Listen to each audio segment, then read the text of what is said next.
Because I'm worth it. Yeah.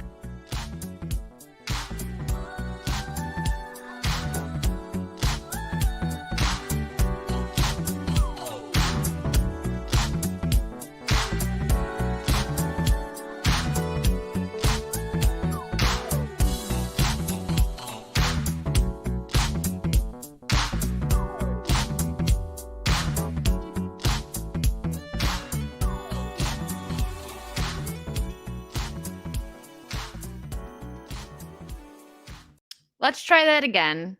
I'm accidentally on Saucy. So ready.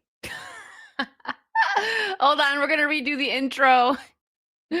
I'm like, why does that sound like Saucy? But it has. This is what happens when I stream right before another stream. Hold on. All right. Replay.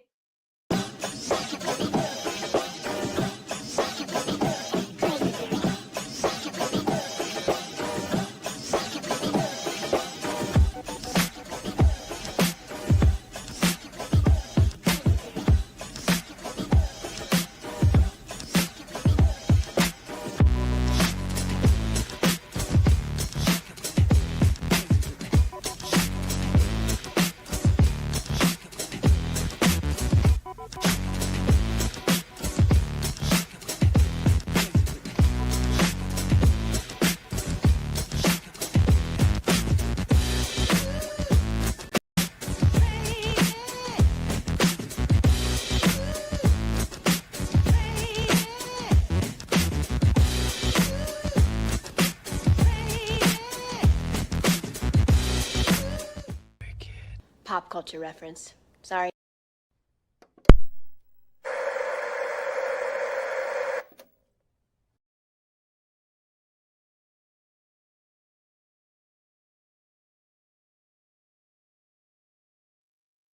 There we go. So if you don't know how StreamYards works, you have if you have more than one show or something, and me and X-Ray actually share the same StreamYards because it's freaking expensive, so we split it. You have a media assets, right? So I'll have Wicked's World, Saucy Saturdays. She's got Poor Choices on here. So there's a few different things on here. And the last time I was on StreamYard was for Saucy. And normally I get on and I fix it, but I've been in such a rush today. I just got done doing gaming on Side Scrollers Plus, and as soon as I got off that, I ran to get something to eat real quick for dinner. And then I got done so yeah, if you guys don't know, that's how that happens. But it's okay. We got a double intro today that just made it cooler. How's everybody doing? We kind of have a lot to talk about today. A lot has gone on, and I'll talk about this at the end of the stream as well. But thank you, everybody. I know for some of you that 9 p.m. Eastern is a very late time for some of you. So I appreciate, you guys that were able to hang out on mine and Vara's first show last night. If you don't know, I started a show with Vara Dark. It's great. I had so much fun last night, and we're going to be rotating it. So one week it'll be on her channel, and then on the next week it'll be on mine. So this coming Wednesday is going to be on mine, and we're going to be reviewing The Conjuring Last Rites, and I'm actually really excited for that one. So look out for that. But hello. I'm sitting there because I have my earbuds, right? Normally I have my big headphones on and I can hear, and I would have noticed right away, but I started hearing the Saucy music and I was like, oh, well, it's okay. So it's all right. It's all right. But how has everyone's week been so far? I've had a good week. I had, again, like I said, a lot of fun yesterday with Vara. And we've got some news to talk about today. I'll save the alien stuff and the Peacemaker stuff for Saucy. But let's see. I don't know what I want to start with because it seems like there's just so much. Hello, everybody. Peacock is going to have Peter Pan's Neverland Nightmare tomorrow. Really? I might watch that, but I don't know. I'm such a big fan of Peter Pan. I don't know if I want to see it in horror format. Maybe I'll check it out. We'll see. Yeah, Shane, I agree. I hope the new Conjuring is good. I feel like even if it's not great, I'm still gonna like it because it's like if you know the story about Ed and Lorraine and like you've seen any documentaries about like their real life, I mean it's Hollywood. They dramatize the heck out of the movies already. So it's like I'm expecting that.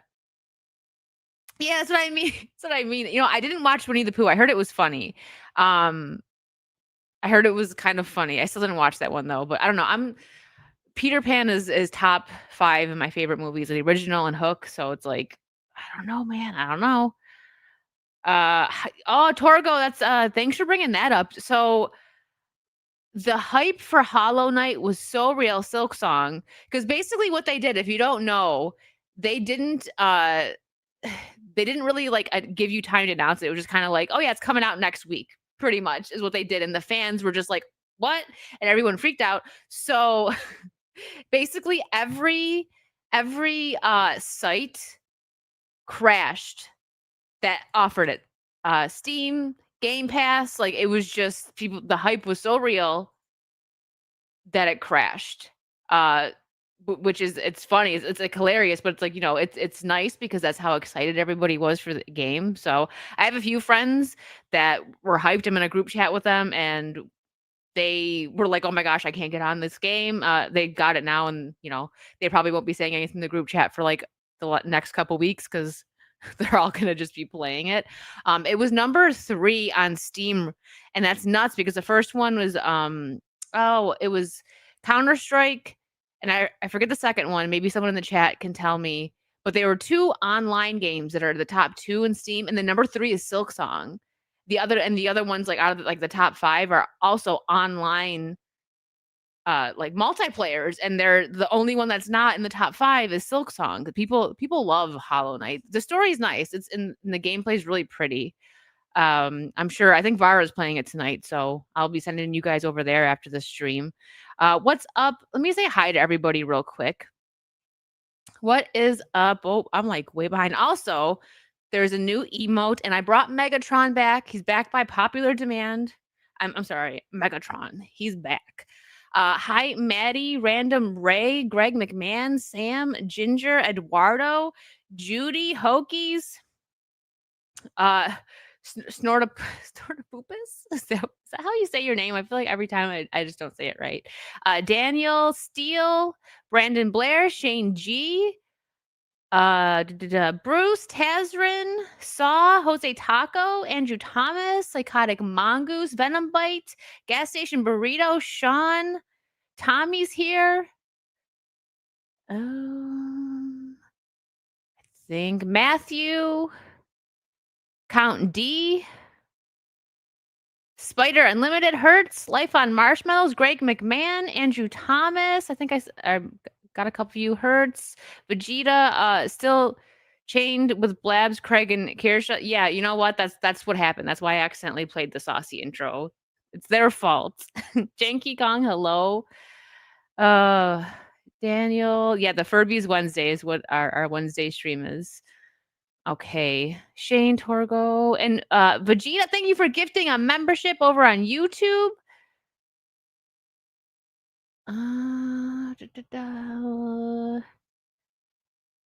Hokies, thank you for the $10. Hope there's no tax on this. Did you see the no tax on tips include streamers? I did see that. I'm not sure.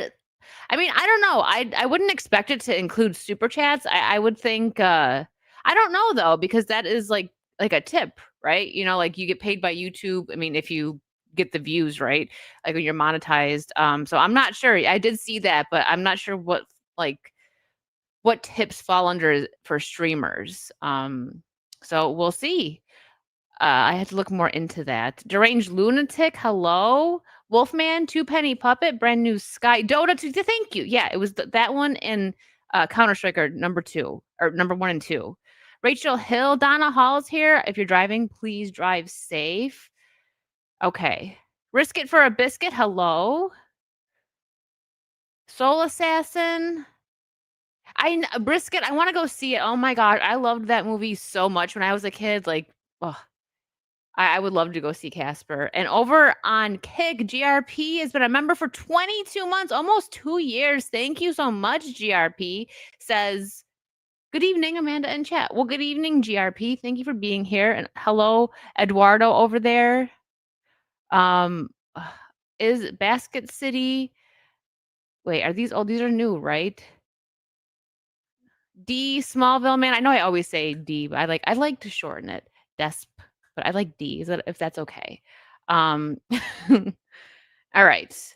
Yeah, I'm not sure if Kick is showing up, so I'll make sure I go back and forth. Weird. Let me double check here. Do I see? I just see YouTube. I'm not seeing any Ks over here. This is why I'm thinking about getting a third monitor so that I can keep, like, for instances like this, if I'm on like Rumble or Kick or something that's not showing up, I can have like a tiny little monitor in the corner that has the chat up just in case, like as a backup. Yeah, I'm not seeing it. There must be a severe delay. Tommy, stop it. That's not what I meant, and you know it. Yeah, and that I was gonna say the same thing, Risk It. Doubtful that the no tax on tips starts this year. Probably will be next year, but we'll see. It'd be very cool if that also counts like super chats, but what's the difference between like a super chat and bits on Twitch or gifted subs and memberships? So I guess we'll learn more. It's okay, Tommy. You're a boy, you're a guy. That's just where your guys' minds go. I'm used to it. Vegeta, thank you for the 5. I see your NWO Teddy. NW for life. NWO for life. Yes. Yes. And I've got my little Ash Lego. Shout out Lulu Blue. She sent this to me a while ago. I love this little guy. And also, I showed this. Hold on. I showed this morning. But shout out Wiley for this one when I was gaming. So I'm going to try to do more gaming streams during the week in the morning. I finished Lego Batman. I'm going to do a free play. But look at this cool tiki mug. Green Ranger. How freaking cool is that? I can't wait to like make a margarita or something in that. I even wore my Pink Ranger shirt for it today. I love my Pink Ranger shirt. But all right, topics. We should probably get into some, huh? Before I do that, let me jump over. I see Jared over on Kick. Kick doing Kick things. Yes. I see you guys. Don't worry. I will pop back and forth so that I say hello and I don't miss anything. MJ George. I want to read your name wrong every time. MJ, thank you for the 2. Hey, Wicked, I hope you have a great night. Thank you so much. And thank you for the $2 super chat. Okay. Count D, I want that. I like the one for Super Nintendo. I have to get my Super Nintendo working again. But that is on my list. I want the Power Rangers game so bad. Mystic Girl, hello. Griffin, hello. Okay. Where do we want to start? What topics did I say we had today? Let's start with Marvel Zombies because Vara and I did not get to that yesterday, and I actually haven't watched this trailer yet. So if you're watching this back and it's muted, that means they were like, I think we'll be okay because Disney doesn't usually strike channels. Hi, Adam. Oh, and one more thing, Mr. Tex, hold on, also sent me this lovely Audrey Hepburn book, and it's a little guide to Audrey Hepburn. I talked about it this morning. It just has like little facts about her. It looks like I haven't read it yet. And like quotes and everything. I love it. It's so cute. Okay. Enough yapping. Time for some chatting. Same thing, I know. Okay. The following preview is rated TVMA. Okay. Let's go. Oh yeah, I wanted this. I don't know what this music might get me. So again, if you're watching this back and it's muted, that's why. Sorry. I'm just gonna do this. I'm just gonna mute it now. Why not? Do we need the music? We just want to see the trailer. I'll do just commentary over it. So it's the same animation as What If, I think. Gosh, when did What If come out? I feel like that was like 3 or 4 years ago at this point. and they had the zombies a part of it, and that did really well. So I'm not surprised that they oh, there is talk. Sorry, hold on, let me go back. I'll unmute it. Got a world to save. Oh, it's not that. It's just it doesn't matter. You know what? We don't need. They're gonna say a couple words. We just want to see what's going on here, because if I keep it on, it's most likely I'm gonna have to mute it anyways because of the music. So September 24th. I wish the music wasn't so freaking loud. Oh my god! Who will save us? Oh wow, zombie Thanos actually looks kind of cool. Spidey! Oh, that's kind of like that. That was cool. Spidey ripping heads off. I'll just mute and unmute because I think right now it's just music. I'm trying. I don't like having to edit live streams after the fact.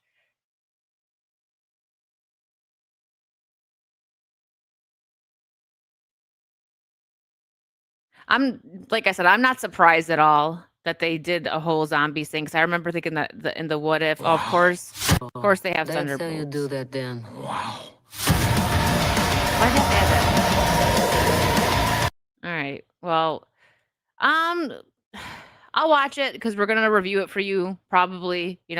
On Saucy and my podcast, Vara and Virtue podcast. So, the only part that I think looked really cool was Spidey ripping their heads off. Doom sample music. Is that what that was? Yeah. So I wouldn't say that this is some groundbreaking, amazing stuff, but no, we'll still review it for you guys anyways. What's up, JB? You read Zombie Marvels? Oh, or wow, Marvel Zombies. Is it good? I'm guessing. The heroes they have chosen are pretty bad.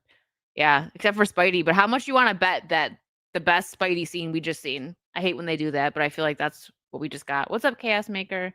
Was the sword guy Blade? That's what I was thinking. Chaos Maker. It looked like him, didn't it? Craig's Cthulhu waifu to see Marvel Snooze. Yeah, you ain't wrong. Speaking of that, real quick, I want to hop into this article. We have some fun stuff to actually talk about today, but let's get this stuff out of the way then, huh? Because who cares? This article, I don't even know if I'm going to read the article. We're just going to look at the tweet.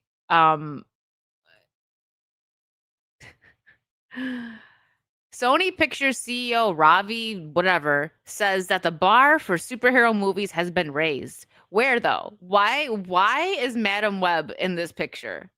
Like in this tweet when they're talking about the bar has been raised, because definitely I did not watch Madam Web, but I can safely say that movie did not raise the bar for anything.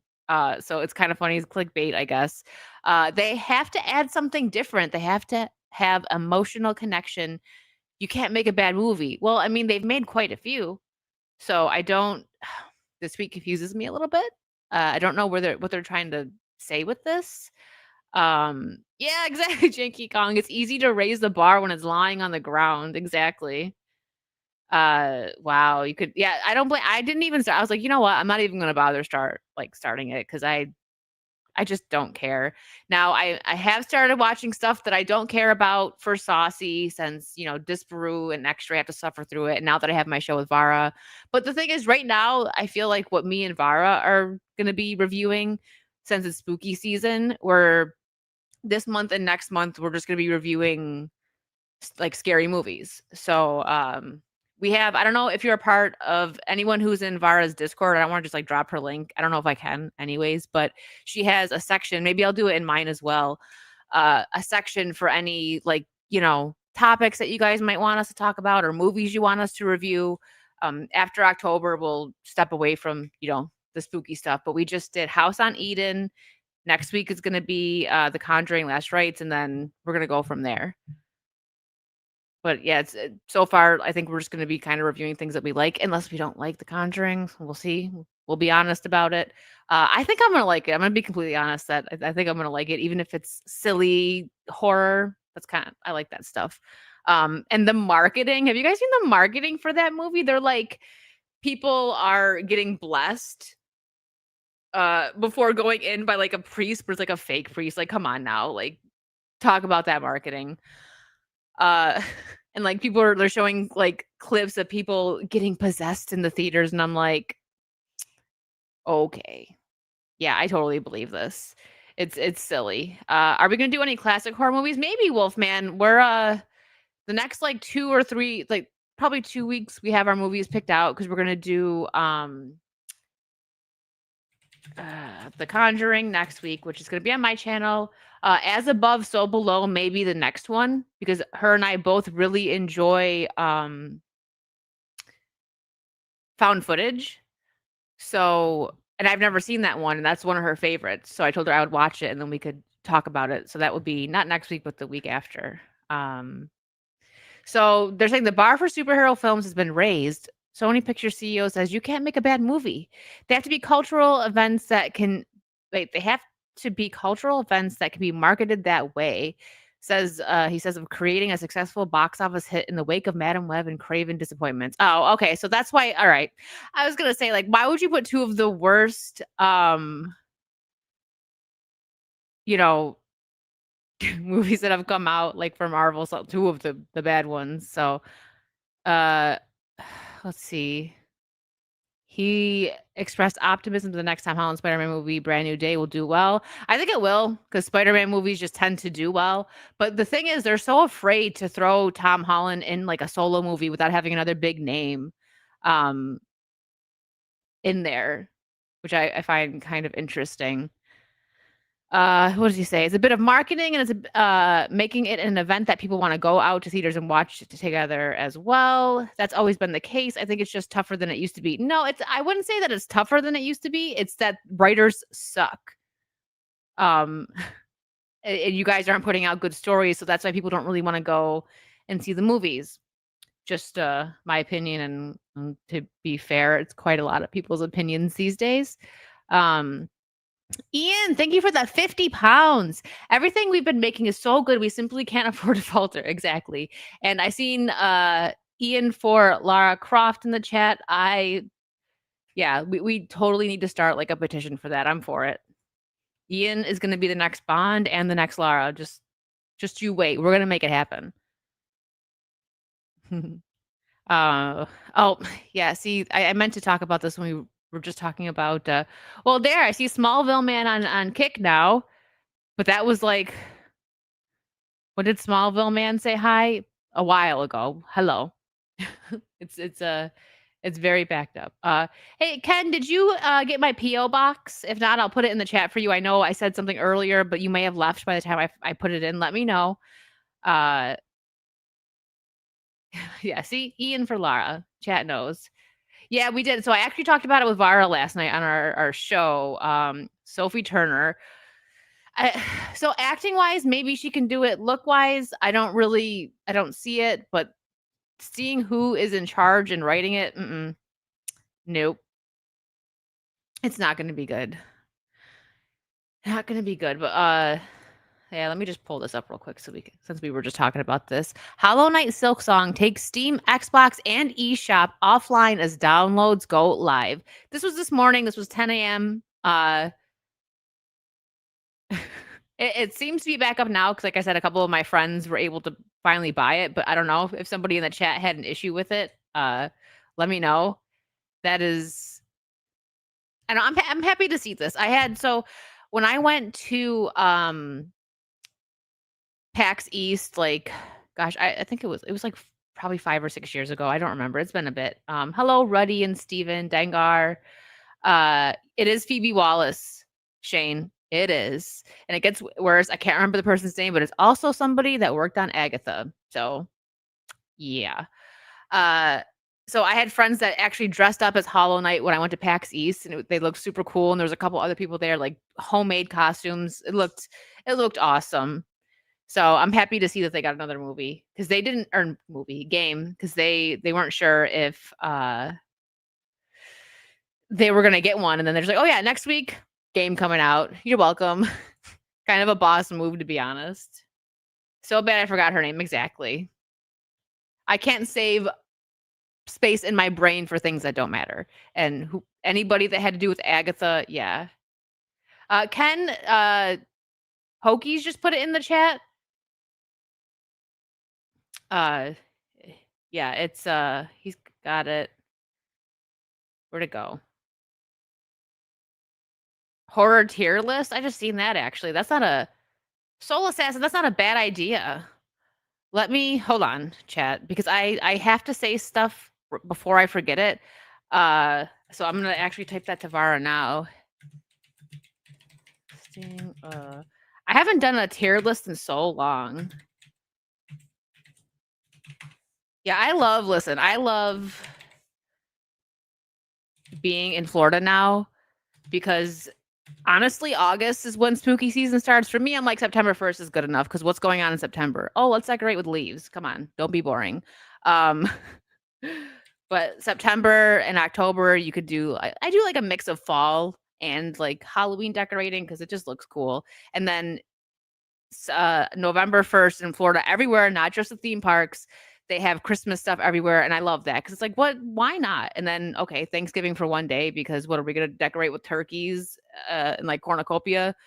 Cool, um, great decorating. So yeah, I love that because I used to be strongly like, no, I'm not gonna decorate for Christmas till the day after Thanksgiving, and I'm like, why?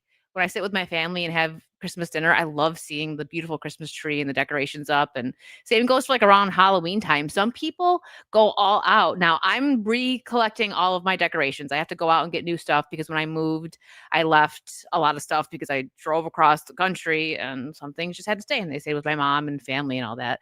Um, so right now I'm in the process of just here and there getting little things for Halloween and soon Christmas. And I just can't wait because once I have my full collection, like I'm going all out. It's going to be a spooky wonderland and a Christmas wonderland.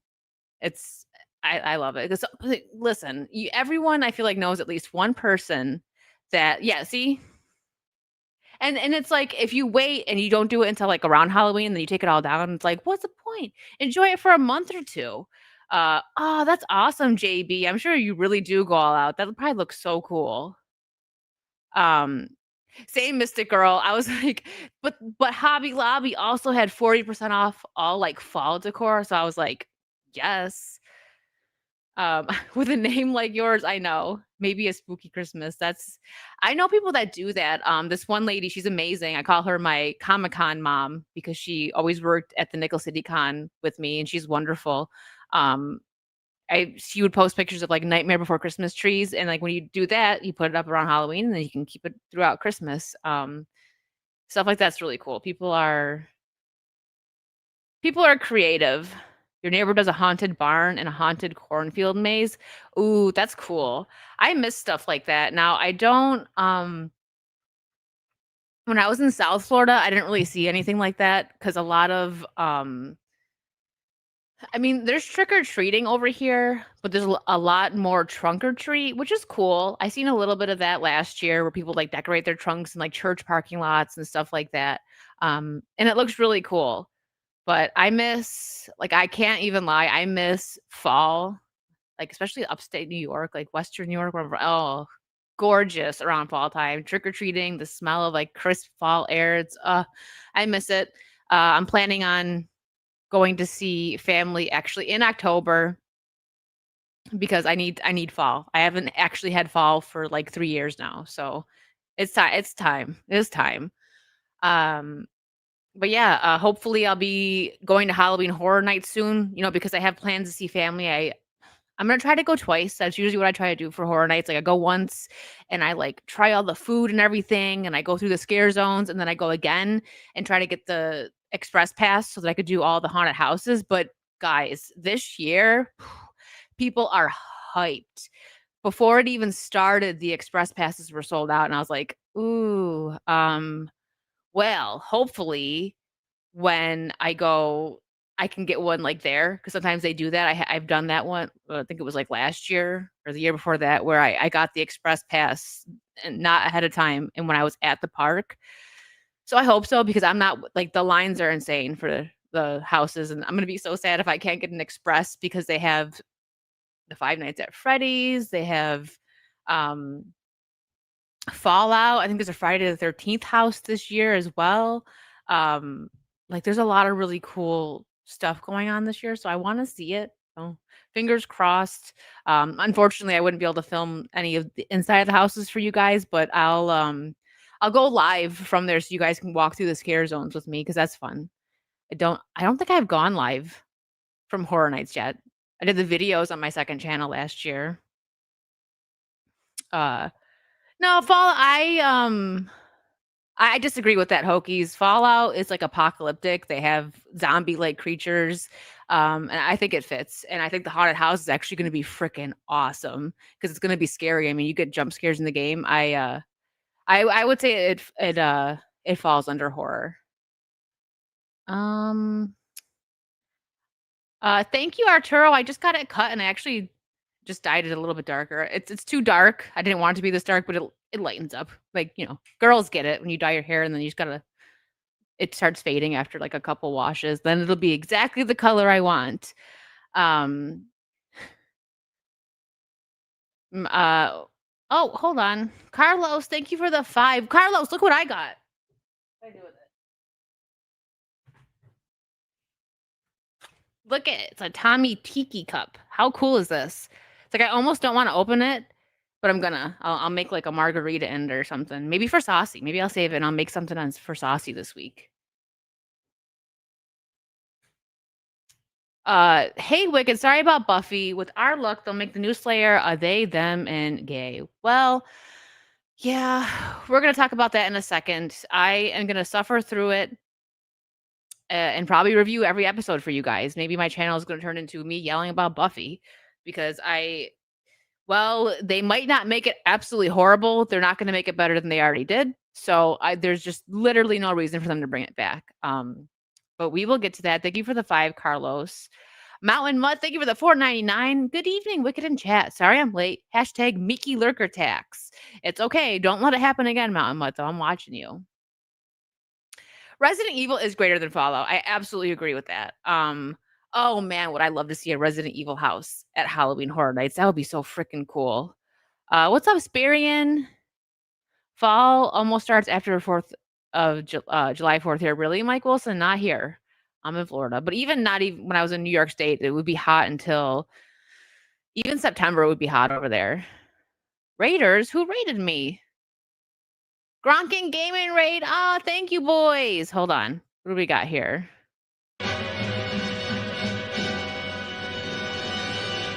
Groovy. Thank you. You know what? Since we're on that topic, huh?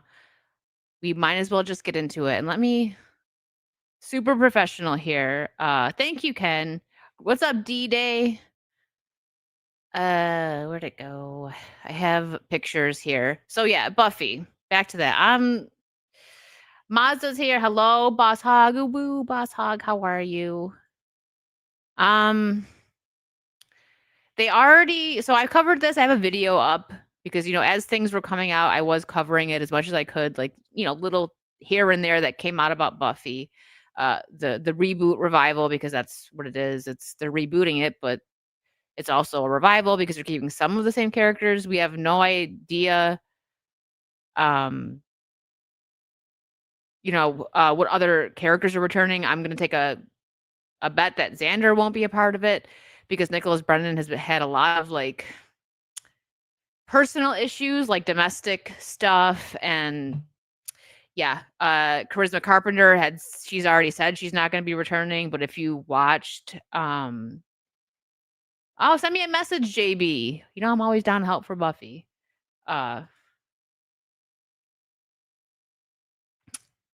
So Chloe Zhao has officially wrapped filming the Buffy the Vampire Slayer revival pilot.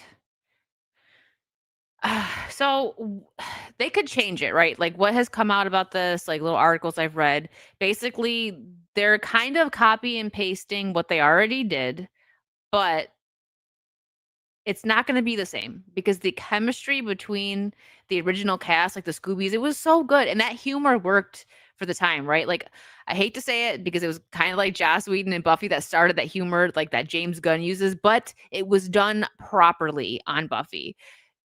Some of it, there were parts that were kind of cheesy, but it was the 90s and early 2000s. So again, it fit for the time. And even watching it now, you'll get a giggle. It's the like Gen Z James Gunn type humor, like where there's a very serious moment and they make it like, oh, like they have to throw in some joke, like someone died, and it's just like, well, so what are we having for a dinner or some stupid joke like that, right? They did stuff like that with Buffy, but not when it was serious. Like if you remember like in the episode The Body, that was one of the most just like gut-wrenching episodes to me on television.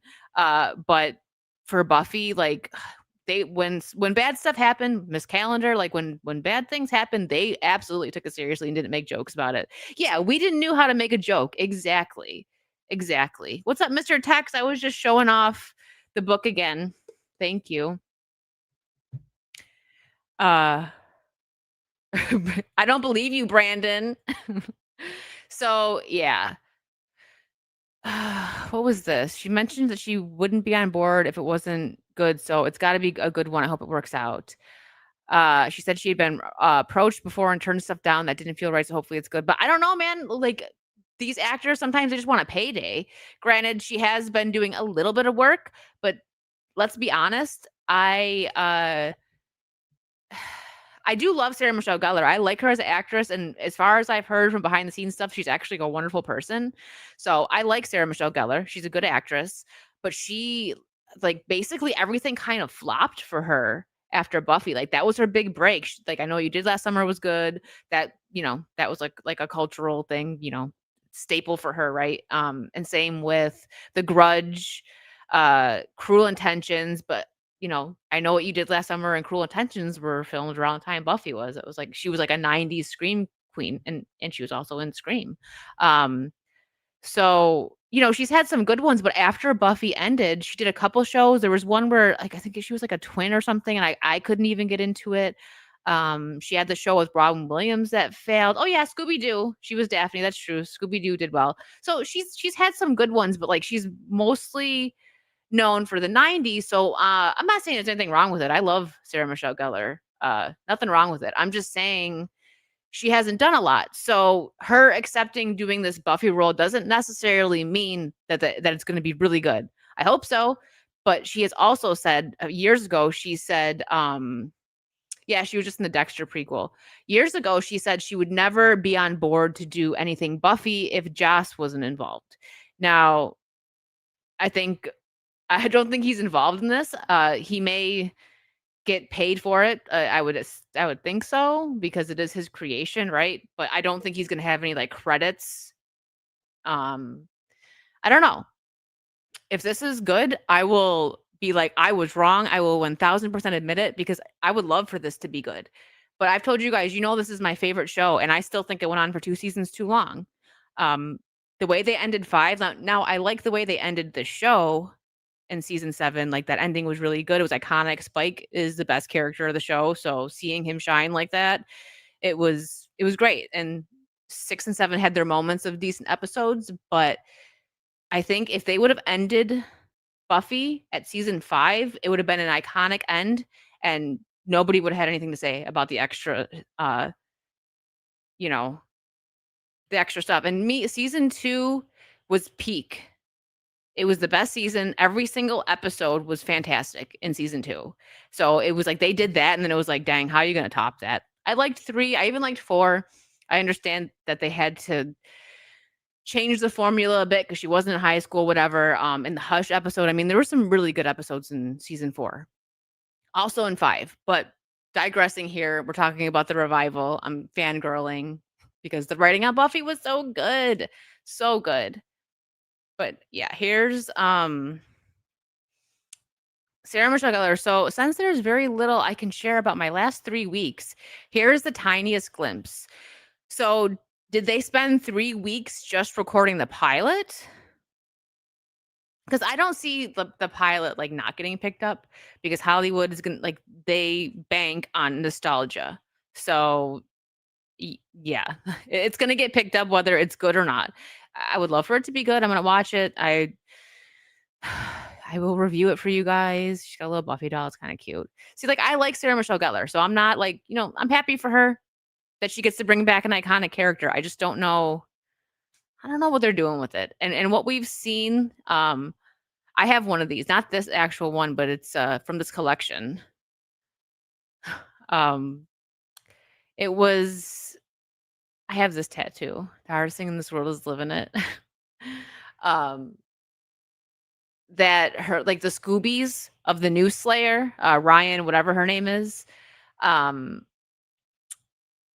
her Scoobies, like one of them is like a gay guy or something. Like I don't know if they said if it was the guy or the girl, but they have like a bookworm like Willow, and then a gay person on that's like quirky and funny. And I'm like, the thing is, I don't care that they're doing that, but the fact that they had to point that out makes me nervous because when they do that and they make it, that is just their whole character is about their identity. I hate that. Hate it.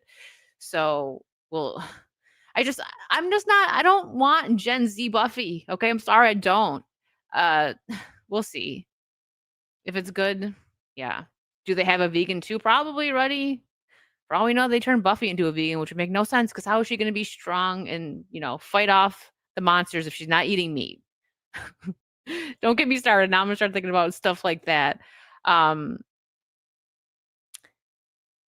I hope her actress is okay. Oh, she's great. Allison Hannigan is totally fine. She's married, she's got kids, she's living the mom life. She was just on Dancing with the Stars like a year or two ago. I think it was 2. She's doing good. I think she might do a cameo, because her and Sarah Michelle Gellar were hanging out like a couple months back and they were posting a bunch of pictures online. It wasn't on set or anything. They were promoting something that they were working for. I don't remember what it was, but they were promoting something. Um, so yeah, JB, are you in my Discord? Uh, so yeah, the pilot wrapped, and as soon as it's available to watch, I will watch it, and you guys will get my real review on it. We'll see. I have my Buffy and Angel reviews on Criticlist. I'll have to check that out. Okay, JB, I will, after the stream, I will send you a message on there, or I'll add you as a friend so that you can message me on Discord. Torgo the White, thank you for the 2. Meek tax levy so Meek doesn't break your legs. Why would you break my legs? He's not gonna break my legs. Maybe yours, Torgo. I don't know, man. I don't know what's going on. Mazda Soprano for 2. You've made it big. Wicked, you're featured on YouTube, bruv. Am I really? Thanks. I will never be able to get over the fact that all these Mazdas, this multiverse of Mazdas, why does his face work on everything? I need it explained to me. I don't get it. We talk about it on Saucy all the time. We're always just like, yeah, what? Why? Why does his face go with anything you put it on? Like, you know what? Props to Mazda for that. Mountain Mutt for $4.99. The annoying virgin has a point. See, Mountain Mutt always comes in and drops Buffy quotes, and I freaking love it. Thank you, Mountain Mutt. Jason J for 2. Narv. Thank you, Jason. The Legion of Mazda. How about Seth Green? He hasn't done much. Maybe. Yeah. Yeah. We're just a part of the Mazdaverse now. Are you okay, Ian? It's okay. It happens. Please. That's how I talk. Like I mess up when I just speak. So he's the Sean. Well, you know what? That could be a compliment. Let me double check here over on Kick and make sure I haven't missed anything. Says is over there. What's up, Says? September is football season and a holiday break. Listen, the Bills are back on Sunday. I have to look up. I don't want to pay for the NFL ticket. Like, I'll be honest, but I might have to because I'm tired of missing the Bills games. I can only watch them when they go against Miami or if it's like a special, like Monday Night Football or Thursday night game and I can watch it on like Prime. So I have to figure it out. I don't want to get the NFL ticket. Does anybody know if you can share that? Because I know my mom's best friend, he's a sports guy and he has like everything to do with like every sport channel. So I might be like, can I have your password for the NFL ticket, please? If there is password sharing. I wonder how they'll explain Dawn's absence. Yeah, I don't know. Like they're probably gonna pay respects to her somehow. I don't know if they'll kill her off, but they might because they're definitely not gonna. Of course, I'm not a Steelers fan. I'm from Buffalo. I'm a Buffalo Bills fan for life, no matter where I live. Um, but yeah, with Dawn, I don't know. I hope they handle it properly and do something really nice. Because if they pull like this makes sense for King of the Hill. Luann and Lucky, their voice actors died, Tom Petty and Brittany Murphy. So what they just didn't bring them up because the way that their story ended in the original series was like a perfect happy ending. So I can understand that. But like Dawn is Buffy's sister. She was a pretty big part of the last few seasons, so they can't just skim over that. And it's so sad because if Michelle Trachtenberg hadn't passed, she probably like 100% would have been a part of this. So yeah, it's really yeah. Thanks, Matthew. It's just how it is. Like for me, it's like I'm growing up. My mom's making sauce on Sunday and we're watching the Bills and I miss that. So that's why I would like to get, I guess maybe the NFL pass so that I can do that at home now myself. It's just my Sundays. Are the comics still considered canon at this point? I don't know, JB. I mean, they made Buffy bi in the comics. That was like I actually think I stopped watching it or reading it before then. I have them all now and I'll catch up. Shout out to Wiley for sending them to me because I had the majority of them and they got ruined. Before I got to finish all of them. But this was when they first started coming out. So this was a while ago that I had them. So I probably will just start them over completely. That's a good question, JB. I have no idea. Oh, I have NFL Sunday Ticket through YouTube TV, and I share it with my brother-in-law. We'll find out if it works this weekend. Let me know, Hertz. 'Cause it's my mom's best friend, and he would do it for me. He's like a dad to me. He's been in my mom's life since before I was born, or my older brother, like very tight. So if I text him like, can I have it? I want to watch the Bills game. Uh, yeah, probably Shane. It's the first couple were all right, but then they just got weird with it, as most things happen. Let's I'm starting to think Wiley might just be a warehouse clearance. He's a collector, like through and through. He's got some good stuff. Uh yeah, JB. Pretty much. I've probably watched Angel through only twice, maybe 3 times, not anywhere near as much as Buffy. But once I finish Buffy, and I think Jose Taco asked in the chat if there's a certain order you should watch them in. Sorry, I skimmed over that. So if you've never watched Buffy or Angel, technically you can, like, you don't have to watch that like any certain order, but I tell people if you really want to stay like the way that it had like when it aired, you would let's see, it's after season 3 that Angel leaves the Buffy show and starts his own. So when season 4 of Buffy starts, like the first couple episodes of Buffy and then the first couple episodes of the first season of Angel, there's a couple cameos. It's nothing too deep though, like where they don't really change either like what happens in Angel doesn't change anything that happens in Buffy like for those few episodes, but it's nice seeing the cameos of them, like her on his show, and then him back, in Sunnydale on her show. So if you did want to do that, it's after when Buffy goes to college in season 4, that's when season 1 of Angel starts.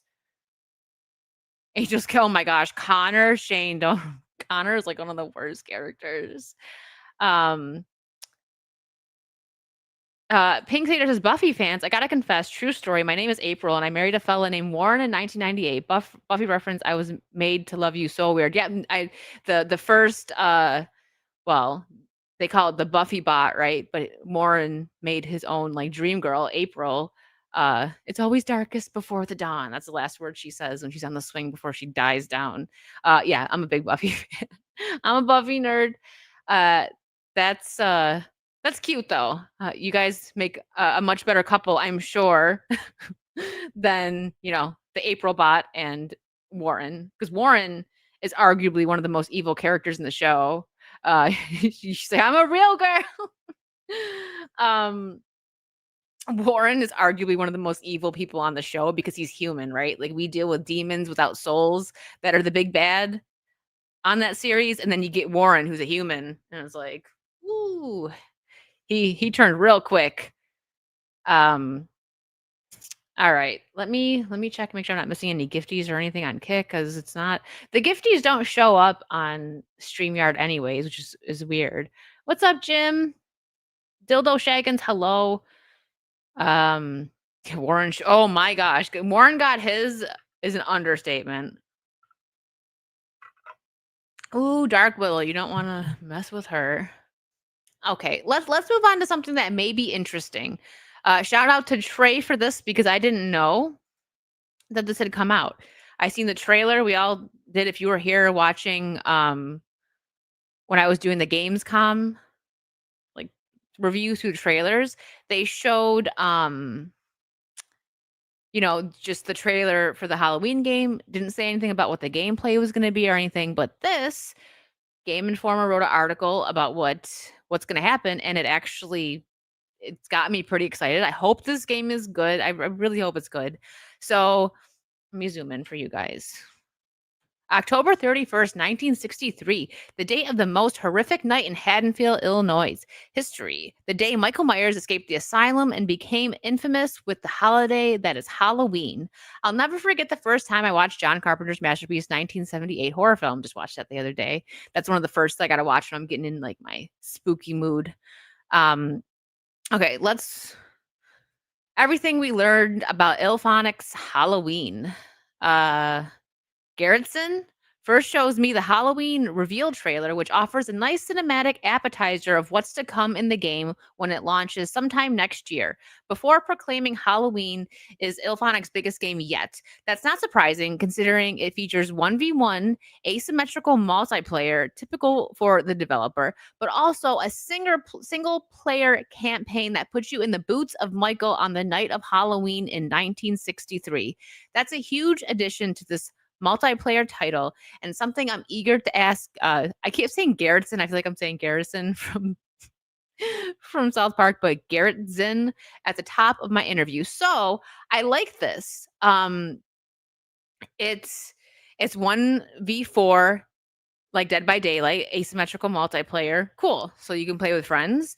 But then also a single player campaign that puts you in the boots of Michael on the night of Halloween. That's cool. I like that that they're doing that. They're giving you options. And I think that'll go over well. And it might, and keeping, the 1v4 that makes it that people still want to play it. Because say what you want to about Dead by Daylight, but the game is still going pretty strong because they update it and they actually take input from the people that are playing their games. Like, imagine that.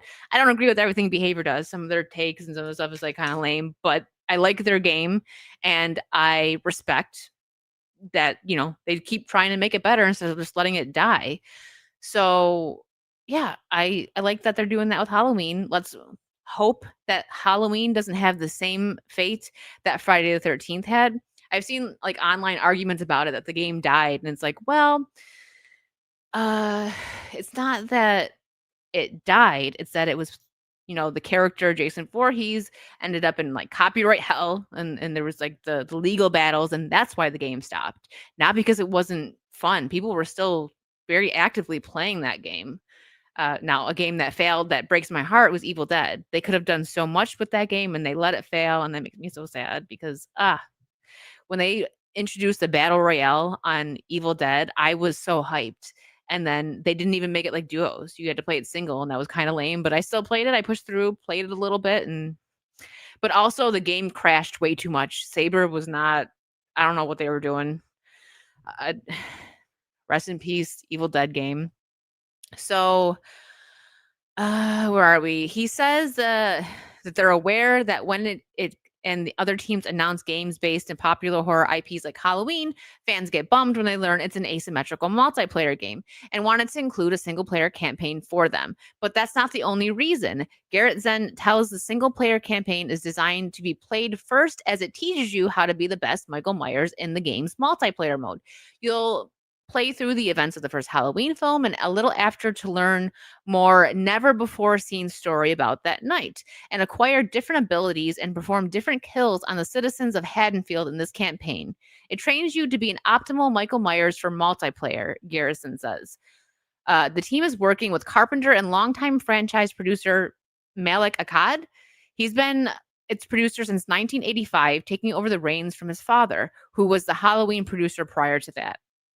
To create this game, including the single player campaign, so you can expect it to feel authentic to the original film. It will even emulate the 1970s movie vibe of the original film, with Garrison calling it a period piece game. Yes, listen, so far, I am on board for this. But the last couple times I've gotten excited over a horror game, especially a popular IP, was Texas Chainsaw Massacre. And the game wasn't bad. They just didn't what word am I looking for? They didn't, level the players like correctly. Like the family was so hard to beat, right? Like it was easy for them to just like chase you down and knock you down and kill you when you're the survivors trying to escape their house. But when you're a survivor trying to escape the house in the Texas Chainsaw Massacre, it was like, to open the store, you got to go find a fuse. Where's the fuse? All the way across the map, and you got to sneak there. And Grandpa, they gave blood to Grandpa, and now he can see you creeping around. And like they just made the family so OP, and that I think initially that's kind of what made the game die down a bit. What's up, Mara? She comes in just in time. She was like, horror games, you rang. I'm looking forward to the Hellraiser game. There's a lot of hype behind that one. There definitely is. I hope you're doing well, by the way, Mara. I haven't talked to you in a while. So far, like they're telling me what I want to hear, but I'm gonna chill and not get too excited over it because I have been let down before. Blabs is here. Hi, Blabs. Thank you, Hokies. I'll get to that in 1 second. So this means the visual style, the dialogue, and even the technology available to you in-game will match the time period. This applies to single-player and multiplayer content in the game. With Garrison explaining to me, Ilphonics has taken great strides to revolutionize this genre this time around. We're filling out the world with NPCs. That's probably going to be funny. And AI, and heroes can save the town instead of the standard do XYZ and escape alone. See, I like that. And you can play how you want, he says. If you're saving town people, you're slowing Michael down from killing people. On the other hand, if you're playing as Michael, you have more things to do that might be easier than killing a hero. So the power balance is a lot more interesting and different than the same old of the genre. See, they're telling me everything that I want to hear. Like, hello. Don't even get me started on the freaking basement. I feel the same way. I hated the basement. Like if I spawned in, like I think we always spawned in the basement, maybe not, but you always had to at least go into the basement. And I was like, Bubba's gonna just chop my head off as soon as I get down there. It was awful. And I hate saying that because it's not that the game was awful. The power balance was way off. So Halloween will utilize the canon of the franchise heavily, but Ilphonic has been given the green light to add things it needs to make it fun. For example, in the movies, Michael has the uncanny ability to appear anywhere and is seemingly inhuman in the amount of damage he can take. His gameplay abilities will reflect that. He's not a man anymore, after all, as Dr. Samuel Loomis declares in the reveal trailer. He is the shape. Speaking of Loomis, Ilphonic is working with the family of Loomis actor Donald Pleasance to use his likeness as Loomis in the narrator of the game's campaign. So they're going to use AI, I think. I don't know. We'll see. The Dark World developer Pollard Studio is helping Ilphonic develop the campaign, something Garrison says has supercharged the Unreal Engine 5 developed project. So, yeah, this is like a long, we don't need to read all of it. Let's go to the design. Fun sits at the top of Ilphonic's multiplayer priorities in Halloween, but a close second is breaking the stigma, Garrison says. We have to use this world to make it bigger. What would happen if you zoomed in the camera all the way and saw Haddonfield beyond how it was needed for a scene in the movie? Ilphonic is focused on thoughtfully adding to Haddonfield. It's doing the same for Michael's set of moves. I like that. I like that. So far, I'm all in for this game. I'm going to get it. So you will get a review. I don't know. Did they even, let's see. Let's see. Launches on PlayStation 5, Xbox Series XS, and PC next year. Okay. So it's next year. There's no date. I'm going to take a wild guess that they're aiming for, maybe a September release so that it's out by Halloween. But we'll see. And let me go over on Kick. Thank you. Holy moly. Ian gifted 25 subs over on Kick. Ian, thank you. I'll see you when I say mini like this. You can see me. Maybe I should do that from now on when I do the Batman thumbs up. So, yeah, I'm excited. I hope this game does well. We need it. Shane says I'll probably wait to see the reviews. That's fair. I used to be like that, and for some things I am, but something like this, I feel like it's my duty to review it for you guys. And we have MJ for 2, Alien, Halloween, Jason X, Xenomorph. I mean, maybe someday in Dead by Daylight we'll get. I mean, actually, we kind of got that. No, Jason. I don't think Jason will ever be in Dead by Daylight, but we do have the Xenomorph and Michael Myers over there. Cajun Corey for 5. When I was a kid, we bought a dog from a blacksmith. As soon as we got home, he made a bolt for the door. Corey. You're not getting me with that one. That one was almost sophisticated. It was a good one. That actually, you know what? That probably, I'm not going to laugh, but that probably would have got a chuckle out of Disparu. That was a British, you've been watching too much Disparu, I think. That was a very British joke. He would be proud, I think. All right. Speaking of gaming, I'm not even putting my headphones in for this. It's only 38 seconds, but I watched it once, and once was enough. What's her freaking name? I find it funny. I'm a girl gamer, and people yell at me, and I just can't handle it. Peach says, I just want to show you guys how draining it is to play Face It as a woman these days. Yes, I know these guys will likely get banned. This is Counter-Strike, right? Yeah, it's Counter-Strike. Yes, I have reported them. No, you don't have to tag Darwin, but it's getting draining. This is over 50% of my games these days. Banning these type of people only goes so far. The reason I am tweeting this is because I just want to ask the decent guys out there, please, if you see a girl getting harassed like this in your Face It lobbies, please say something. It won't always stop them, but it made me feel a little better knowing that at least one of the guys on the team also realized how effed this type of behavior is. Let's see this just traumatizing behavior. Like, it's so hard being a girl on the internet, so hard. He's on the right side. Get in there and kill him. You just made it. Do I have the sound on?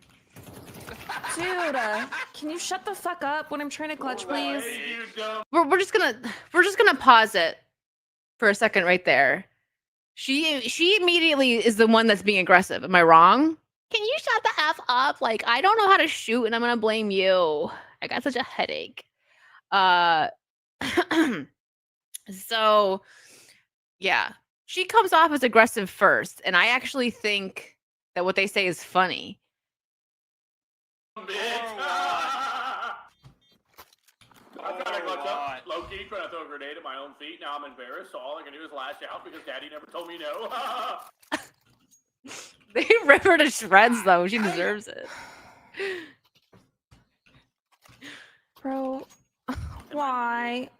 I just want one good game. She starts with them. She's like, why? Your just was better than mine. Have a little fun, you fucking limp dick fat fuck.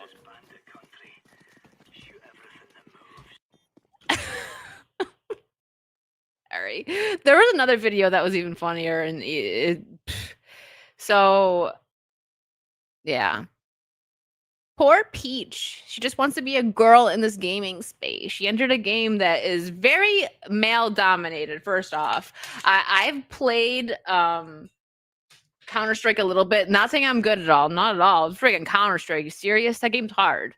But I had friends that were into it, and I would play just because I'm like, I want to hang out with the boys and play. And then I just was like, you guys suck. she's not good either. I'm trying to clutch and it's your fault. That's true. I played with Mazza, so I know how to handle these dudes. One of the funniest moments was when Mazza was yelling at like some kid or something. I don't know, it's probably like a preteen, whatever. And he was like, it's Mazza, so obviously he was swearing up a storm. And the guy's like, my mom can hear you. And he's like, I don't care, go get your mom. Mazza. That was a moment in history. Oh, I know. She says this about guys. If she played with Mara, she'd be like, she would probably just uninstall, get off of the internet. She's like, I can't handle this. The women are even worse. To be fair, yes, a lot of us women are making fun of her because I don't know. Some people should just like not be on the internet. It does suck to constantly just be like, maybe degraded, whatever. You get so many negative comments, but that just is what happens when you put yourself out there. I get a lot of that stuff too, but I don't lose sleep over it. I just ignore it. Like sometimes I'll like joke back, like if there's a troll in my chat, like if I'm in a really good mood and someone comes in here acting retarded, sometimes I just gotta highlight them and give them the what they want, kind of, because it happens a lot, but it's only once in a while that I do that. And I've been told that I roast very nicely, that I'm not like that. It was like the friendliest, sweetest roast that I do. But it's only once in a while, because sometimes it's just funny. Yeah, JB. Yeah, see? But you're still here because you can handle it. So it's like, if you can't handle it, then maybe the internet's not a spot for you. Oh my gosh, I know you guys, my poor friend Jay. You guys you guys are brutal with him, but he's a big boy and he can handle himself and he stays on the internet because that's just what it is. And Mountain Mud, people like Mountain Mud are joking. They don't actually, actually attack him, but he does get a lot of that. A lot of my friends get attacked hardcore on the internet because, people don't like our opinions because we have different opinions than like, the modern people, right? Just how it is. Let me double check, make sure I didn't miss anything. What's up, Jonathan Stevie? Ew, A-Force Legacies on my chat and kick gross. Hello. He does. Corey will come into chat and say something nice to Jay, and he'll be like, well, you're bald. It's like, dang. So let's move on to something a bit more humble. Now, this is for the millennials. I want to say the millennials and partially Gen Z. Maybe, I don't know. Because I was really young when Blue's Clues was on. I watched like one season and then I was too old for it, I feel like, or I just thought I was because I was super cool. I was watching the Power Rangers. I didn't have time for the Blue's Clues. But I remember Steve. I didn't watch, besides like with my like nieces and nephews, I didn't watch whatever was his brother and like a cousin or something. I don't know. I just know that Blue's Clues kind of got like very woke and it's sad from things that I've seen, but we're not actually talking about Blue's Clues. So Steve Burns, the original Blue's Clues host, is launching his own podcast called Alive. He wants to make it Blue's Clues for adults. When I first read that, I was like, that's kind of weird. But I'm on board with this and offer people who love the show when they were kids emotional support and education now that they're grown up. So when I first read that, I was like, is this going to be like lame? What is he doing? Like, he thinks we're all soft. Some of us are. Steve aims to capture everything that makes it so weird and wonderful to be alive and give people more hope in their lives. And I read that and I was like, okay, Steve, okay. I'm here for it.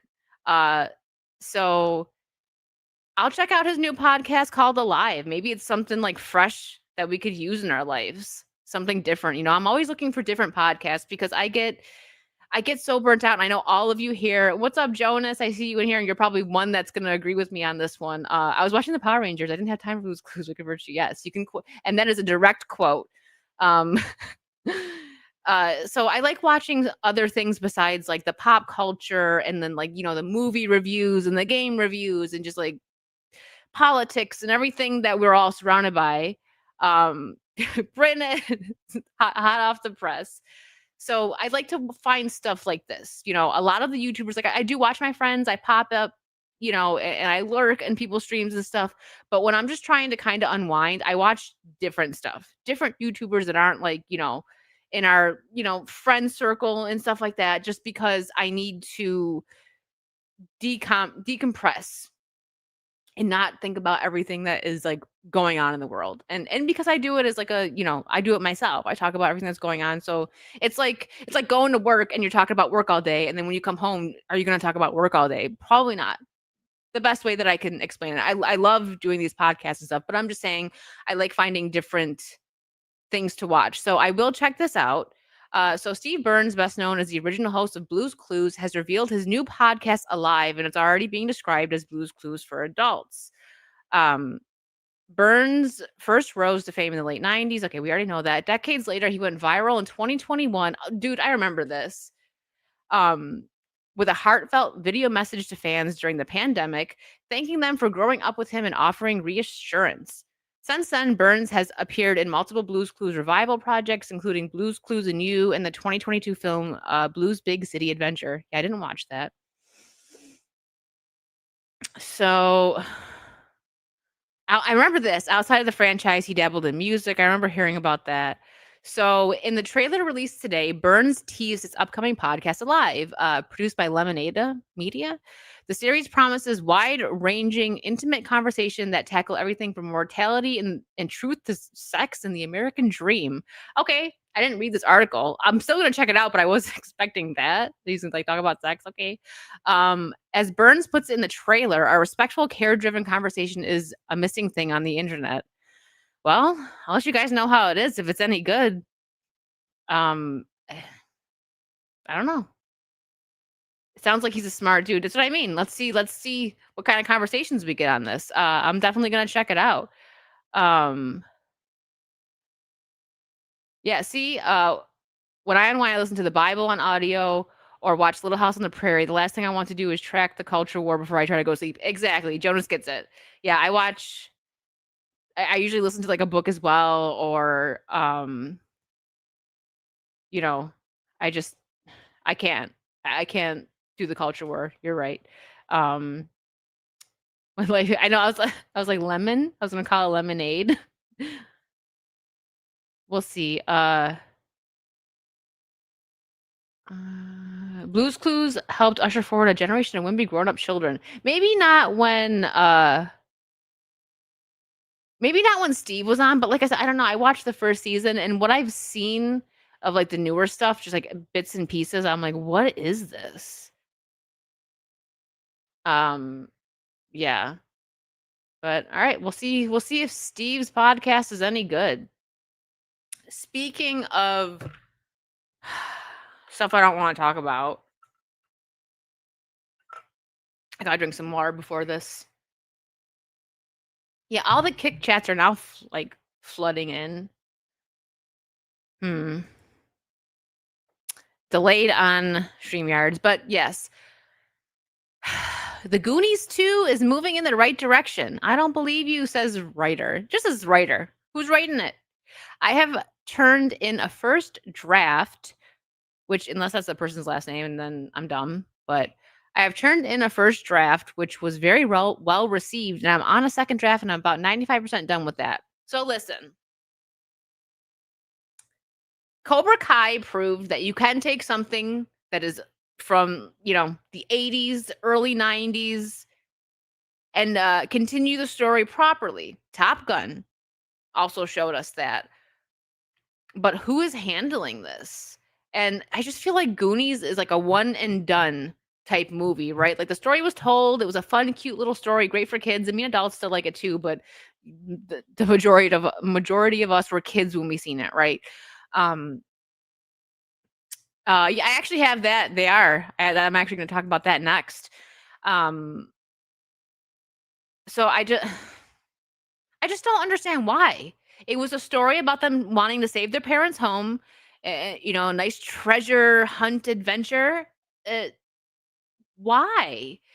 Because we already know, I've said this a gajillion times, take a shot every time I freaking say this, but Hollywood is creatively bankrupt, so they're just any nostalgia they can get their grubby little hands on, so they don't have to think of anything new or hire any good writers. That's what we get. I don't have faith in this. If it's good, cool. They get a gold star, but I don't think this movie needs a sequel. So, yep, money. But the thing is, sometimes they don't make no money. That's the thing that kills me with some of these like reboots, revivals, and things that they're. Oh, that was my. I was looking for what the Cobra Kai thing is in another tab. It just doesn't. A lot of this stuff doesn't make the money. So it's like, what, like, who's funding this? You guys aren't making money, and you're still continuing to do the same formula that's not working.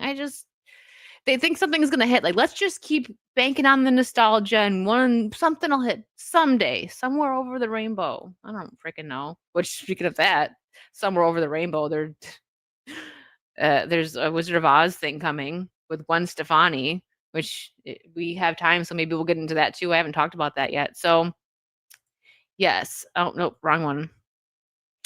Cobra Kai creators in talks to write Knight Rider for movie. What do you guys think, chat? Seeing how well they handled Cobra Kai, do you have faith that they could handle a Knight Rider movie properly? Hi, Iris. Okay, so after an unprecedented 6 seasons and 65 episodes, Cobra Kai took its final bow earlier this year. Now, talking about Cobra Kai, I loved it. It was great. I do think that part 1 of the last season dragged on a little bit, and I didn't like, like the people going back to being bad and then they're on the good guys. It's whatever, but I get it. They were leaning into like that campy 80s vibe stuff that they did. So we'll see. I will say that would have more faith that them doing a Knight Rider movie is going to be better than the Goonies sequel. But so diving back into the world of the original Karate Kid films, Cobra Kai switched focus and brought an unfolding martial arts driven narrative to years-long storytelling. The folks behind the show were co-creators Josh Heald, John Hurwitz, and Hayden Schlossberg. Probably said that wrong. Who also gave us Hot Tub Time Machine and the Harold and Kumar films. So, what will the trio tackle next? Well, if they could turn a movie into a TV show, why don't they try turning a TV show into a movie? And why can't that movie be 1980s sci-fi favorite Knight Rider? According to The Hollywood Reporter, Heald, Hurwitz, and Schlossberg, I know I'm saying his name wrong, but it's fine, are in the early talks to adapt Knight Rider for the big screen. They'll also produce the movie along with Kelly McCormick and David Lech, the Fall Guy, who are producing through their banner 87 North.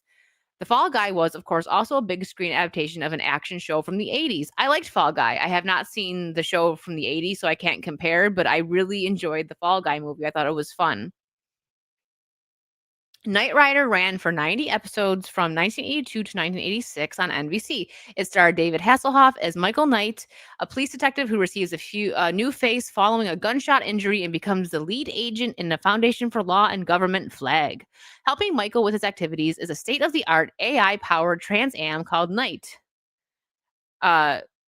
2000. Okay, I was like, wait, I thought it was Kit. I haven't watched all of it, so don't yell at me. Like, this was before my time, but I know Knight Rider. I just haven't watched like the whole series, just parts.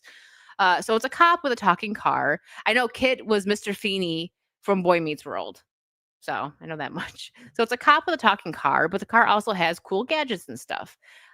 Like the Fall Guy, Knight Rider was the creation of prolific TV producer Glenn A. Larson, who also created Battlestar Galactica, Buck Rogers in the 25th Century, and Magnum PI. So it seems as though Universal is striking the Larson anvil once again. This will be the first feature film based on Knight Rider. However, several TV movies followed the original's cancellation, as well as a pilot film for a short-lived 2008 series revival. Okay, so only if it takes place in the 80s. Yeah, I feel like I agree with that because I feel like if they do like Kit now, it's not going to be like they're going to be like, oh, it's like a Tesla or something. You know what I mean? Like it's not going to be innovative. Yeah, it's not going to be special because there's AI stuff all over the place now. So I agree with that.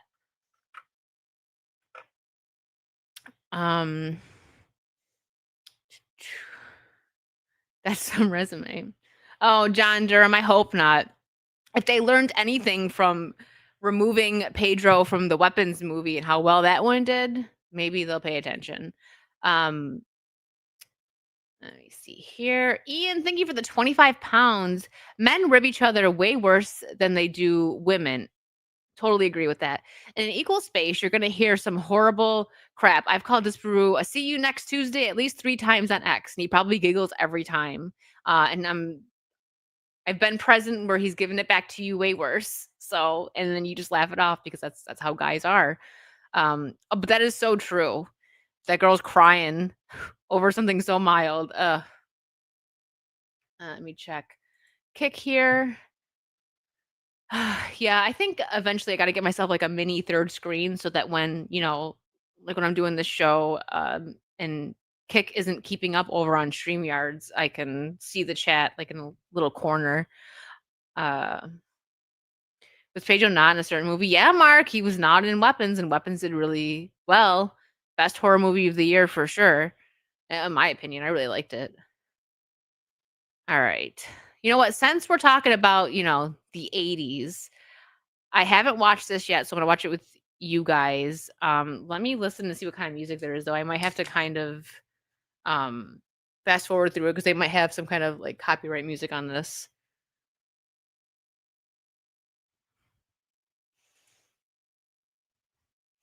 Oh, no, this seems fine. Okay. I think we're good.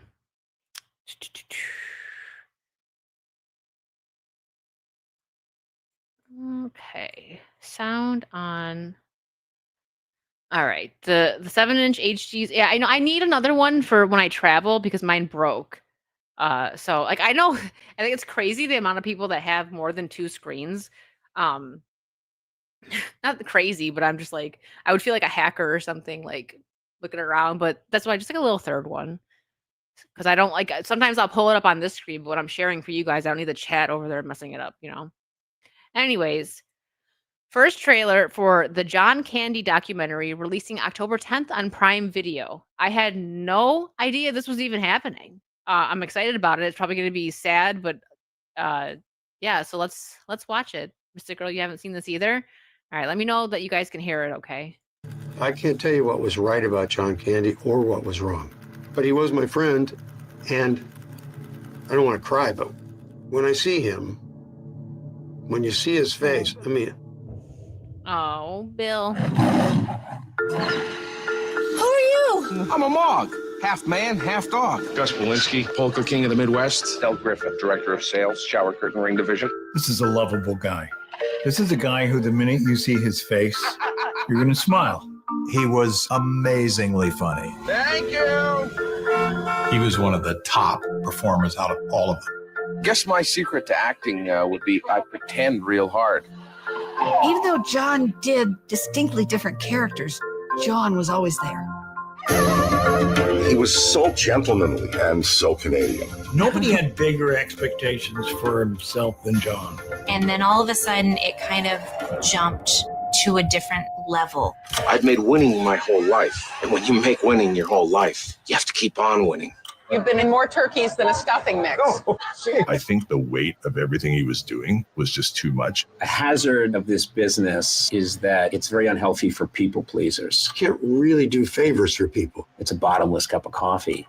If you go a whole lifetime eating your feelings, drinking your feelings, smoking your nerves, it shows up. There's some things that are just painful. That's it. And you can't make them not painful.